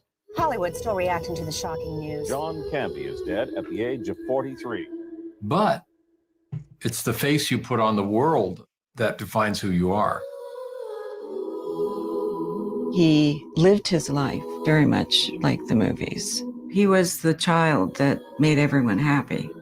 And he was the adult that did that. I remember John caring when not a lot of people did. Aw. They really did get everybody, huh? This is no meager life we reflect on today. You take a piece of... This is as full a life as any human can live. Hi, Daddy. Hi, Jennifer. How you doing? This Magnificent gonna of make visage, me cry. eyes and frame. A titan of a gentle golden man. Well, you think what you want about me. I'm not changing. I like me. Oh, that's what they call it. Man, I gotta wait and watch that with my mom. Oh, I did. That's gonna be very good. Yeah, yeah. Ian, very similar to Robin Williams and Chris Farley stories. This is gonna get me. The last documentary I watched that got me was the Christopher Reeve one. This is gonna be on Prime Video on October 10th. I ain't crying, Risky. What are you talking about? No, but this is gonna be it's gonna be good. But I gotta wait. I gotta go back to New York and watch it with my mom. Because I didn't wait to watch the Christopher Reeve one with her, but I watched that one twice when she came to visit when I moved. We watched it together. Me and her were just sobbing. Especially at the scene, if you watch Christopher Reeve one, they show at his funeral service when Robin Williams was giving a speech and he was like, "Goodbye, sweet prince," and he starts like bawling. Oh, it's gonna get me now just thinking about it. This is gonna be a wonderful tribute to him. And Mike Wilson Art, where did you go? You said, hold on, where'd you go? Why did it take so long to do a documentary on John Candy? That's a very good point. And no, that wasn't me. That said that his son, hold on. Where'd it go? You just said something. His son was going to be playing in the new Spaceball movie. No, I didn't know that. So what's up, Holocron? Sorry to make everybody like choked up. Let's go on to like a happy thought. I'm glad they're doing this. All the comment. Oh, hold on. Let's listen. Twitter's upset too. Look at just I'm not going to scroll too much because you got to be careful. On Twitter. Aw. Yeah, exactly. This is going to be everybody. Aw. Yeah, 43. That's insane. 43. I remember my mom talking about like, now I feel like we got lied to with certain things, like, you know, that butter's bad for you. I guess it depends on the kind you eat. Maybe, I don't know. Because I remember my mom telling me that before John Candy passed, he would take like a huge, like a ton of butter and put it on like every bite of steak. So I don't know, maybe he was consuming too much fat, and he also was doing a lot of other things that probably weren't, you know, good habits. I think a lot of people, Jose Taco, I think you're wrong. A lot of people know who John Candy is. You know how popular, even just from Home Alone, which he did that. The pizza delivery boy, fun fact, the pizza delivery boy in Home Alone made more money than John Candy in that film because he did it as a favor, pretty much. You know what? My grandpa used to do that. Butter is good though. It's what I mean. So, but you know how people said that. I just remember my mom telling me that. So I thought of it as like, you know, she just said that he just put like an insane amount just on each bite. So eating a big steak and just like, I don't know. I'm sure it wasn't the butter. He had other things, but you guys remember they lied to us. It's gonna clog your arteries and stuff. But yeah, risk it. My grandpa used to do that. My mom does that sometimes too. Yeah, you're bulletproof. He was overworked, overweight, and he was, yeah, exactly. But you guys don't talk about. They used to say that about butter, and I just remember as a kid my mom saying that to me, and I was like, "What? That's bad for you." Now I don't think that because so they lied to us about everything. Red meat's bad for you, butter's bad for you, and yet booze and drugs, same as Chris Farley, which another just such a sad story. Uncle Buck is a great movie. Yeah. Yeah, I think so. The thing is, I think like I'm not standing up for Gen Z here. I know I actually have two very good friends that are Gen Z, but they are not what Gen Z is. They own a home, they work full time, they have like they don't have kids yet, but they're very young. They have a bunch of dogs, and like they are not what you think of when you think of Gen Z. They're actually like adult, right?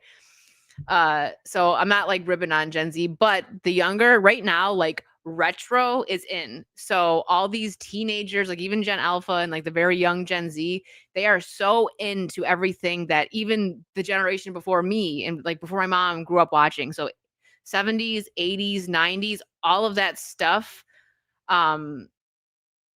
is very popular right now. So I would be willing to bet money that quite a bit of the young people know who John Candy is. Jonas says, I used to pick up an old man from the nursing home on Sundays for his appointments, and he would never be in his room. He would usually be in the cafeteria buttering his chocolate chip cookies. Are you serious? Well, I gotta get all that good fat. That's gonna be so good. Like I'm thinking about. I think I'm gonna have to wait to watch that like when I'm with my mom, because she was a huge. I mean, she's the reason I've seen any John Candy movies. She was a big John Candy fan, so I think I need to wait and watch that with her. Oh my gosh, the Jamaican bobsled team. I remember the first time I watched Cool Runnings. It's gonna be some good stuff. All right, what do we have now? What do I want to talk about? Did I have anything else on X? I like that Tom Hanks' son is directing this. Oh yeah, that's someone else mentioned in the chat. And I forgot to highlight it. Yeah, do it, Nick. That's a good binge. Sounds like a good binge to me. So, yeah, October 10th is that's when that documentary is going to be out. Okay, what do we have here? Let's move on to some Spidey news. You guys know I love Spider-Man. I don't love Tom Holland's Spider-Man, but it's definitely not the worst thing that we've got from the MCU in recent years. He's never going to top Tobey, though. Tobey's the best Spider-Man. Tom Holland says he's been actively going through the internet to try and best understand what fans want from a Spider-Man movie. I think it's really important because we make these movies for the fans. I love that. I think that's wonderful. Is he really doing it? I don't know. But if he's telling the truth, then good on him, because we get so many, not even just the actors, right? The writers, the creators of all this stuff, they do not care what the fans want. We've seen that time and time again, especially recently. So the fact that Tom is doing that, which he's going to see a lot of hate as well. So props to him for that too. I know a lot of celebrities don't actually run their social media accounts. They don't really, not a lot, but there's a nice handful of them that don't like to look because of all the hate. And yeah, fair point, risk it. It should have always been like that, but we'll see.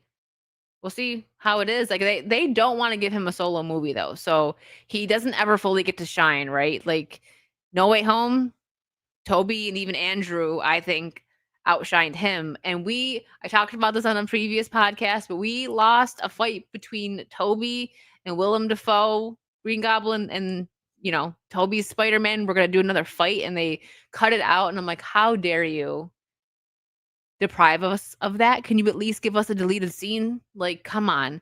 And someone in like the comments of that post had said like they would have overshined Tom, and the person responded like, well, that sounds like a problem for Tom, because the fans would have absolutely loved that. I would have.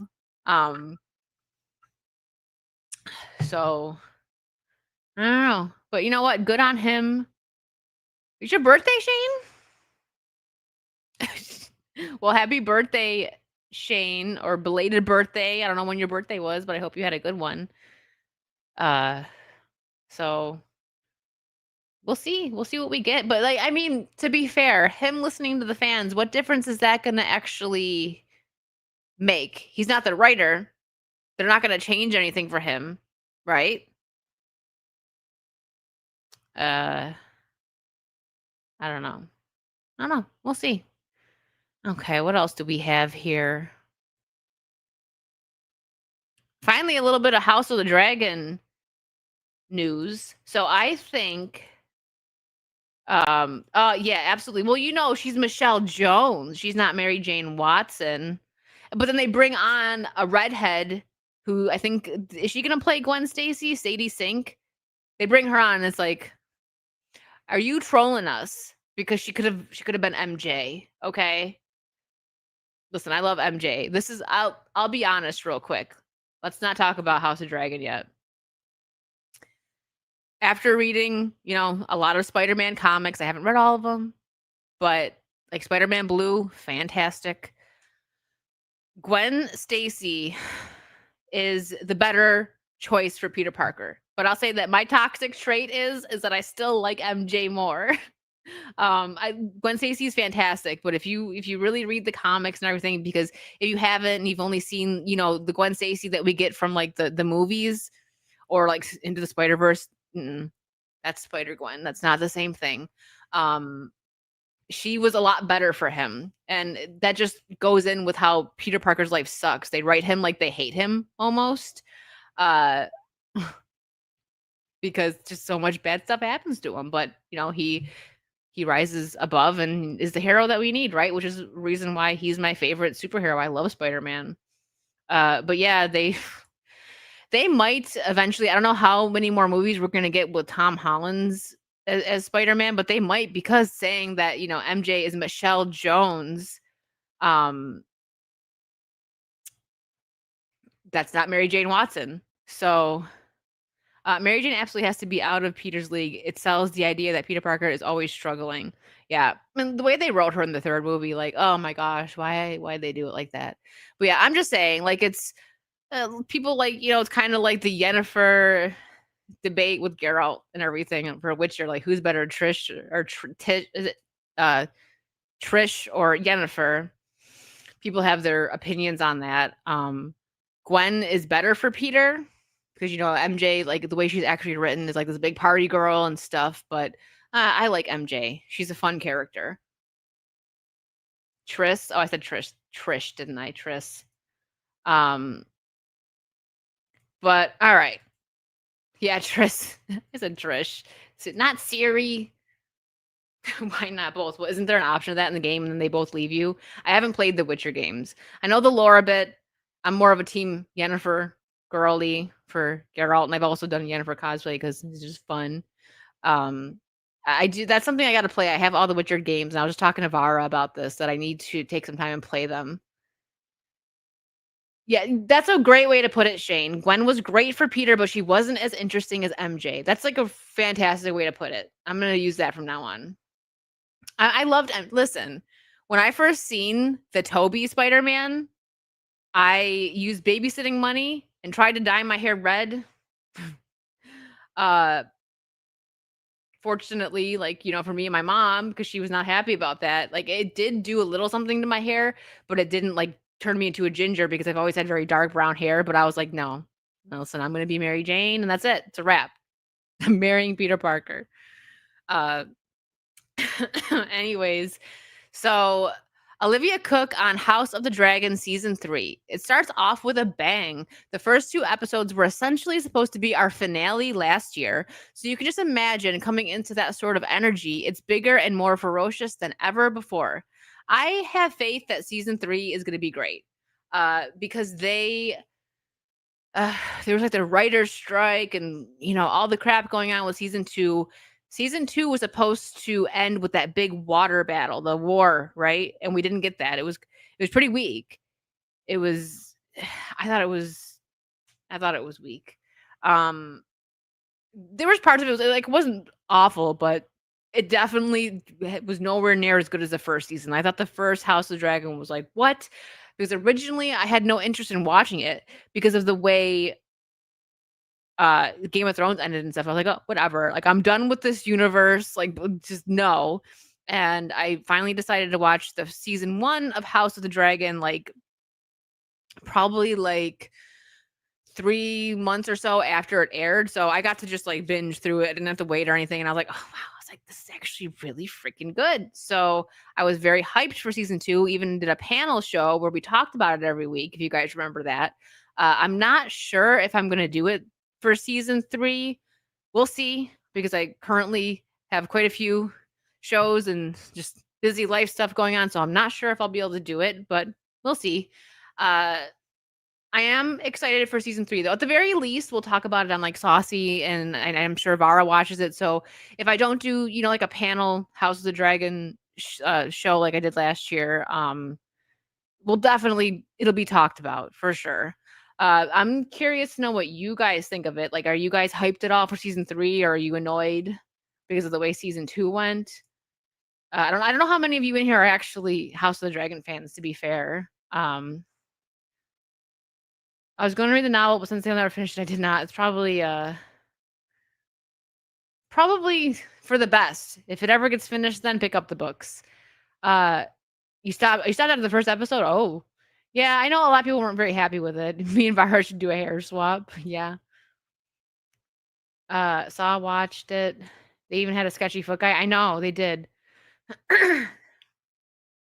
So yeah, I actually have a little bit of faith that season 3 is gonna be well done. There's a couple really good episodes in season 2, but overall, it felt like a filler season.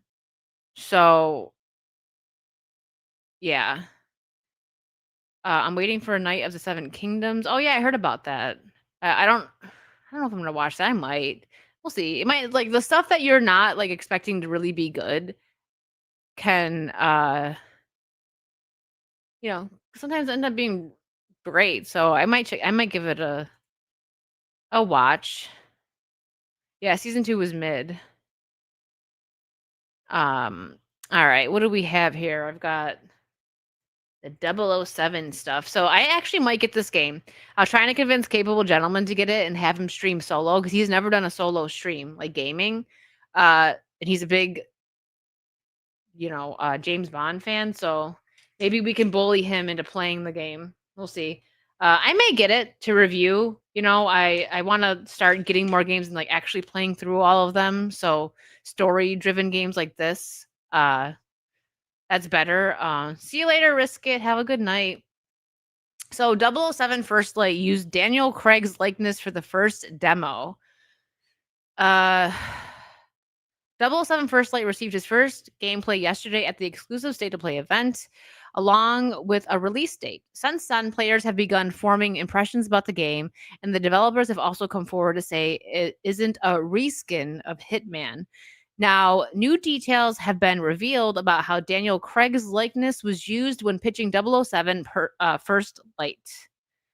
Yeah, so did Disparu. I never seen the Daniel Craig ones. So let's see. 007 First Light was pitched with Daniel Craig's head on Agent 47. Let's see, what is it? Hakan Abrak confirmed during an interview with IGN that Daniel Craig's head was placed on Agent 47 and put into the world of assassination when they demoed 007 First Light. I keep wanting to say like Brack. Reveals from Space Ghost. If you know, you know. We actually did put Daniel Craig in there, and they modeled his head and placed it instead of Agent 47. It's probably good that they didn't go through with this because I would say exactly what Wolfman is saying here. He's probably everyone's least favorite Bond. So probably good that they didn't like have that in the final game. This was done for demo purposes only to provide an impression of what these living, breathing spaces mean in an IO game. Abrak adds that players who are familiar with the level called Sapenza, with the virus in the caves underneath the compound, should know that some things were shown off there and it was well received. The CEO explained that they were trying to convey this in the 360 experience, which is not just shooting and cutscenes, but also explores the Bond fantasy in social spaces where the character needs to use his charm and bluff instead of his fists. Yeah, a lot of people say that Connery was the best Bond. So yeah, I thought that was kind of interesting, I guess. I thought there was going to be more to it than just, we used Daniel Craig's likeness. Let's see. Let's skip ahead a little bit. The developers want to create a game for gamers, which brings players a genuine Bond experience where Bond is yet to become the world's most famous spy and is still learning the ropes of the trade. I'm not against that. I don't know how well this game is going to actually play, if it's going to be a good story, whatever, but I kind of hope it does well. It'd be nice to have something a little bit different out there. I know we've had, games like this. Pierce Brosnan is actually my favorite Bond, but to be fair, I haven't watched all of the Connery ones through, so I think that's on the list. I got to watch those, and then I'll review them on Critic List. So make sure you're following me on there if you're not. And if you don't have a Critic List account, you should make one, because if you feel like going on there and just reviewing a movie, it's so much better than Rotten Tomatoes, because it's actual people reviewing the movies, not, whatever's going on Rotten Tomatoes. So in other news, 007 First Light's Collector Edition will set players back $300? Collector's Edition, what comes with it? Additionally, Insider Gaming received an exclusive Gamescom preview for 007 First Light and couldn't stop seeing Hitman with James Bond skin. What are your thoughts on IOI using is it IOI? Yeah. Using Daniel Craig's likeness to pitch. I don't really care. To use it to pitch it. I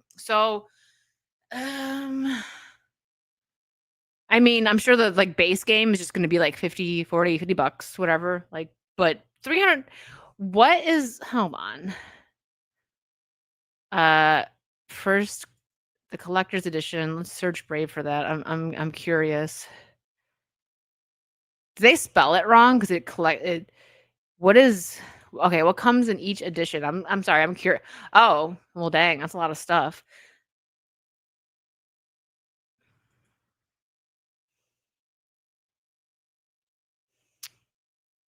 So it comes with 3 copies of the game. There's no like description of what it comes with. Okay, base game, deluxe edition content, golden gun figurine, certificate of authenticity, steel case with magnet, golden gun weapon skin, and obsidian gold suit. Man, you have to be a big Bond fan to spend sorry, there goes the voice. To spend $300 on a special edition of a game. I could see maybe like a movie if you're a big Connery fan, right? Because I would say he's arguably people's favorite Bond. Like some special edition of the movie, but a game. Woo. And own 3 copies. Okay. I mean, people are probably gonna resell it. That's my guess. People that buy it are gonna try to resell it for a lot more. And I don't know if that's gonna actually work, but I don't know. There's people that like stuff and I don't understand it. If you get that URL, yeah. That to me is just I don't think I've ever seen a game that had some kind of like special whatever that was that much. That's nuts. Mondo, thank you for becoming a new member. Welcome to the Potato Squad. Also, guys, here, let me drop this for you guys. I don't know if you saw it. So I thought for my new show that we would get a new emote. So not only did I bring Megatron back, he's back by popular demand, but I made a Furby with glasses for the Vara and Virtue podcast because I thought it was funny. There you go. I'll probably make something for Vara's channel if she wants to use it. Like a different color one or something. Let's see. And actually, speaking of Vara, she is on right now, I think. Hold on, where'd it go? I just saw her. Yeah, she's playing Silksong. She's probably living her best life because she was about ready to do a backflip about that game, which I understand. I have a lot of friends that love that game. But before we go, I'll pull it up right here. Oop, pause it. So I made a playlist for our podcast since if you don't know, we're going to be doing a rotating stream. Here, there we go. We're going to be doing a rotating stream, right? So 1 week it'll be on her channel and 1 week it'll be on mine. Yesterday was our first episode and it was a lot of fun. Next week it'll be over here. So make sure you're also subbed to Vara here, please and thank you. Let me post it in here for you guys. And I'm actually going to send you guys over there. So if you're not subbed, you should. Because if you want to be educated, that girl is smart. I will probably be learning a lot more from her. It's going to be fun. And that's it. That's it. We're just 2 Furbies yapping about stuff. And somebody, it was really fun. I don't know if it was a joke or not, but somebody super chatted and they were like, asking me if I like the Arkham games, and Vara's like, here we go, because this is like that's what started us like being friends. Our love for the Arkham games. So yeah, check it out, the Vara and Virtue show. We're gonna be having fun. We have plans for other things too, like some gaming streams and everything. They're mostly probably gonna be later though, because during the day in the afternoons I get like my schedule gets pretty busy, which is why our show starts at 9. I'm thankful that she was able to do a later show. But yeah, check it out. Just two Furbies chatting about a bunch of stuff. And I do like that we're gonna be reviewing a movie at the end of every stream. That's going to be fun. Like I said earlier in this stream, our next movie to review is going to be The Conjuring Last Rites, because we're going to keep it spooky throughout September and October. So yeah, Vara and Virtue show. Check it out if you haven't. Let me know what you think.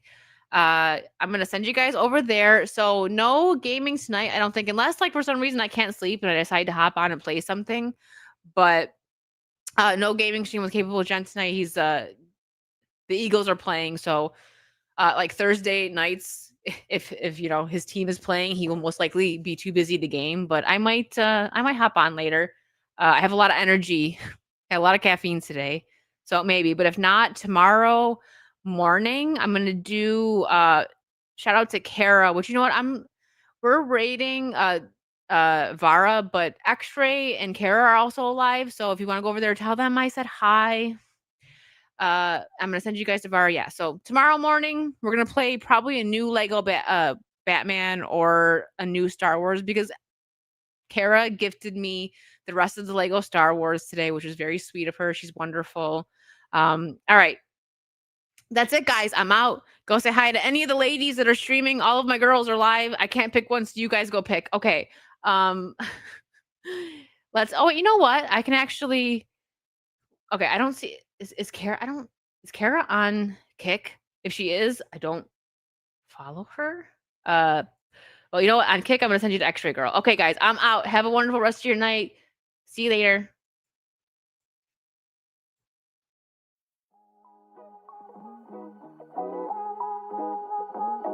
Oh,